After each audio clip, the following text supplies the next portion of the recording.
Tinang.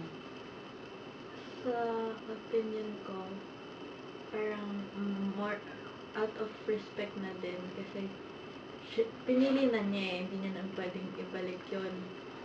Yun nga kasi may family na din sila. So, instead of picking love, obligation ang pinili. Para sa akin yung ginawa ni Tinang, mas tama. Tama lang yun kasi yun yung mas madali eh. Kumbaga pag pinili niya yung si Amado, mas magiging complicated lang yung sitwasyon. Mas madaming problema, mas madami siyang kailangan asikasuhin, gano'n. Mas madami siyang paproblemahin. Sa tingin ko, parang inuna niya yung priorities niya for being a mother.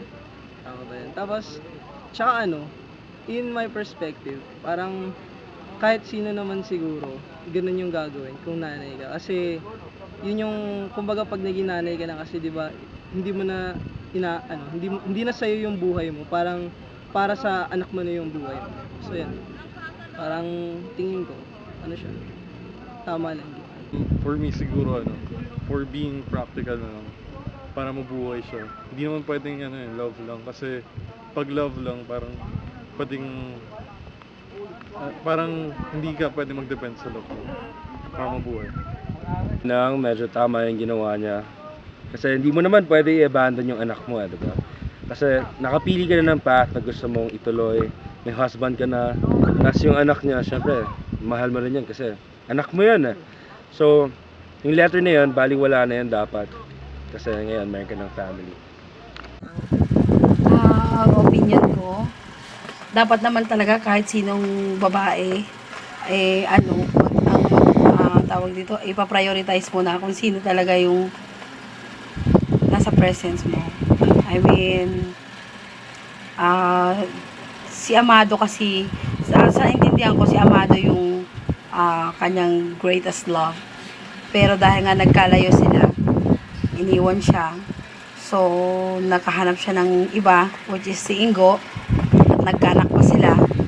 So, for me, kung ako man din kay Tina, hindi kalimutan ko na si Amado. Mag-focus na lang ako sa mga anak ko at sa kay Ingo, sa asawa ko, para maging productive mother ako. Is dapat kailangan na focus na kung ano man ang meron na ako ngayon, dun na ako, which is kay Ingo at saka dun sa mga bata.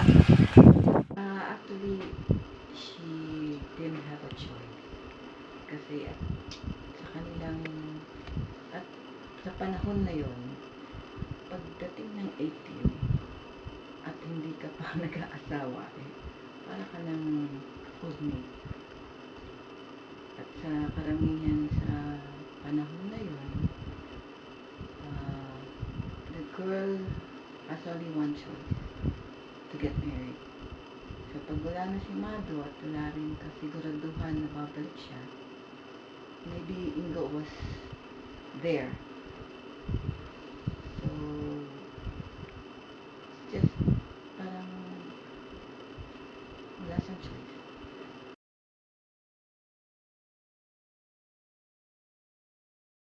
Oo.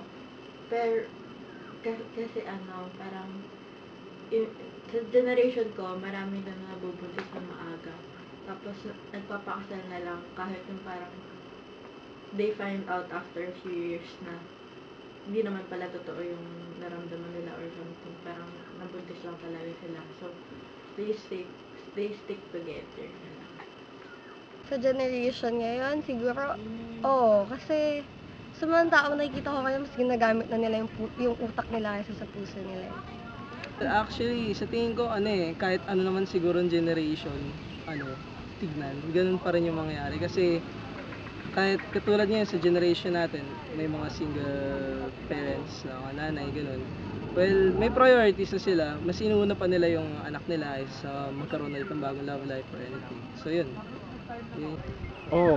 Most of the time practicality talaga pinipili. Well, based on my experience, siguro, if bumalik sa akin yung first love ko, babalikan ko pa rin siya. Kasi alam mo yun, para sa mga lalaki, first love never dies. Yun yun. Hindi. rare siya. Kasi sa generation namin, parang mas nagpo-focus kami doon, and we believe in saying na parang first love never dies. I think kung ah pero pwede rin maging common siya pala. Kasi nga, minsan tayo, mga babae kasi, lalo na pag naging nanay na, more on parang, mas tayo na, kung ano na lang nandyan, yun na lang i-grab natin. Kahit pa hindi tayo masaya, kailangan pa rin natin maging masaya para sa mga bata, at saka yun, sa choices niya na pangasawa na rin naman niya si Ingo, which is wala na rin naman si Amado. Kahit pa bumalik sa kanya, kahit pa mahal niya si Amado, kailangan pa rin na mag-focus siya doon sa family. Yun. Common in a sense that they were forced to get married agad kasi wala na ibang gagawin ng mga kababaihan. We're talking about women na nasa remote provinces na they cannot afford to study. So there's no other way but to get married, have a family. And maybe Ingo was there at the time na ready. It's common sa mga remote provinces na hindi nakakapag-aral ng kahit sa ngayon.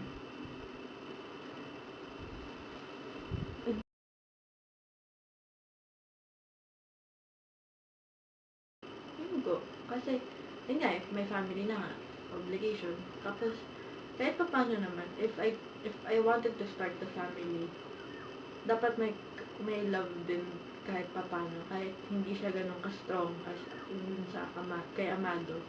Ano pa rin yung love for kahit friendship man or whatever. Kasi siya din naman yung tatay na kami. Love. Hindi, joke lang. Yung, syempre, hindi. Yung na lang. Si Ingo, siya na lang pipiliin ko. Kasi, dyan na siya eh. Parang, yun na lang yung, siya na lang iisipin ko, pati yung pamilya ko. Ba't ko papahaselin yung sarili ko? Siguro joke lang. Si Ingo, kasi tawag dito, practicality, yun. Well, tingin ko talaga mas, blood is thicker than wood talaga. So, kahit ano pa mangyari, kahit suwail pa yung pipiliin ko pa rin. Single. Kasi parang yumaman pa ako. Kasi sa love, mahirap. Ayoko magiging mahirap. Yeah, there are ways naman kasi. Pwede kayo magkabalikan, and then pwede mo gawin yung custody ng anak mo sa'yo na lang. So, may ways. Kung gusto, may paraan. If I were in Tina's shoes also, I can also say na parang kahit mahal na mahal ko si Amado, pero nga I am a mother now. Anak-anak ko ni Ingo at mag-asawa ko lang kami ni Ingo.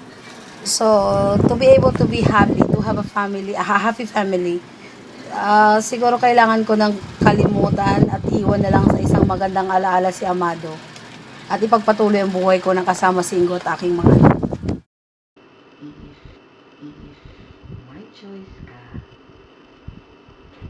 ang number one kasi, women of all ages, before and now, is always considering yung family. Number one yan, family pa rin. So, andyan na yan. May anak na siya, buntis pa siya. So, andyan na. You have to stand by your decision. Kasi hindi lang naman sarili mo ang kinukonsider.